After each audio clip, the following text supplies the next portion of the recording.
L'info du Grand Lille en continu, Louis Caillet. Mercredi 11 janvier, il est 18h. Merci à celles et ceux qui nous rejoignent sur Grand Lille TV. On commence, comme vous le savez, à chaque quart d'heure par un point sur vos prévisions météo. Il y a un temps encore maussade dans ce mercredi soir, de la grisaille et de l'humidité. Vous voyez plutôt sur ce radar des pluies, cette perturbation qui traverse notre métropole lilloise. Elle prend fin actuellement, mais subsistent quelques nuages et quelques pluies éparses, notamment du côté de Lille ou encore à Dalhuin. Du côté du Mercure, des températures tout de même relativement agréables pour un début janvier. Et puis demain jeudi, on retrouvera un temps plutôt sec mais encore bien nuageux. On en reparle avec les prévisions complètes juste après ce journal. Et puis du côté des routes, attention à ces nombreux ralentissements, notamment sur l'A1 dans les deux sens, Lille-Paris et Paris-Lille. Ça coince depuis Falampin en venant de Paris pour rejoindre les axes lillois. Partout ailleurs, encore un accident qui s'est produit à l'embranchement de la N41 et de la 25 dans le sens Lille-Lens. Plusieurs centaines de mètres de bouchons sur cet axe et également toujours sur la nationale 227 à hauteur de Villeneuve-d'Ascq pour rejoindre les axes lillois ou bien à l'Ain. Soyez prudents mais surtout patients, on refera un point complet juste après ce flash info. À la une de cette édition, ce moment tant attendu à présent depuis 6 mois par les férus de bonnes affaires. Les soldes d'hiver ont démarré ce mercredi et c'est parti pour 6 semaines de prix bradés jusqu'au 21 février prochain.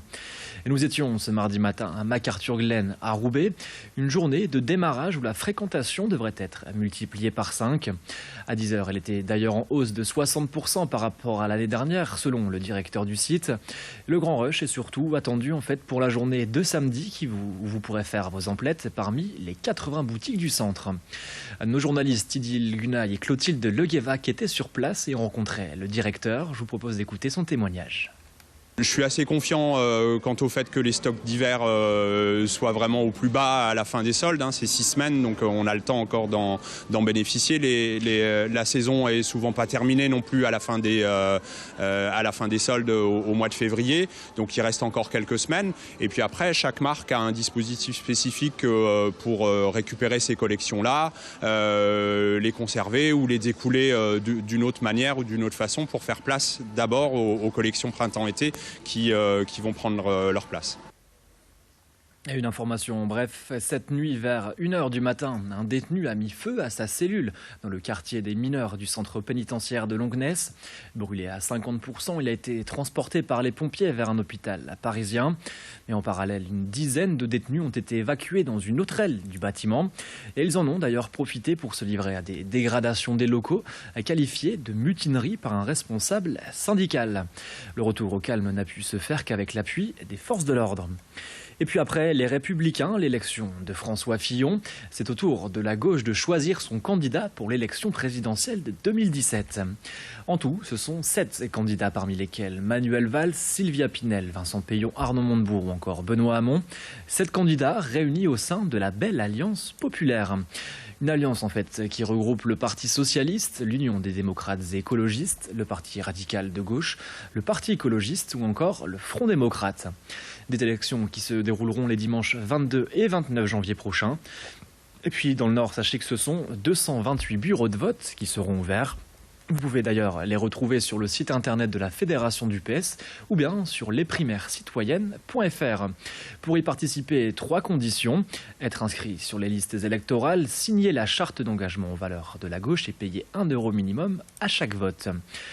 Une primaire à gauche lancée tardivement par rapport à celle de la droite et du centre. C'était en novembre dernier pour rappel. Un choix stratégique qui peut surprendre, comme nous l'explique la présidente de la Fédération PS au micro de Vincent Vieillard. Finalement, après réflexion, je pense que ce calendrier est le bon. Parce que la primaire de droite a montré le caractère radical, on va dire, de la droite et du candidat Fillon et a suscité une attente et une envie de gauche et de bons candidats de gauche pour la présidentielle.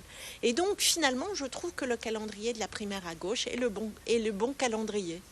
Moi, je pense que le candidat qui sera choisi à l'issue de la primaire sera, parce qu'il aura été choisi par une grande partie du peuple de gauche, sera le candidat qui arrivera en tête à l'élection présidentielle au premier tour.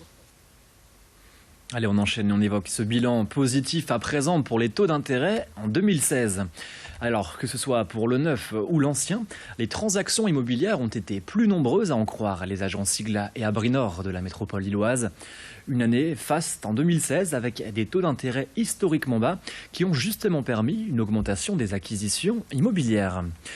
Une hausse en fait des transactions de l'ordre de 10% pour l'ancien, grâce notamment au taux d'intérêt très intéressant, ce qui laisse présager une belle année 2017, comme nous l'explique le représentant de Sigla, qu'a interviewé pour nous Xavier et Silly.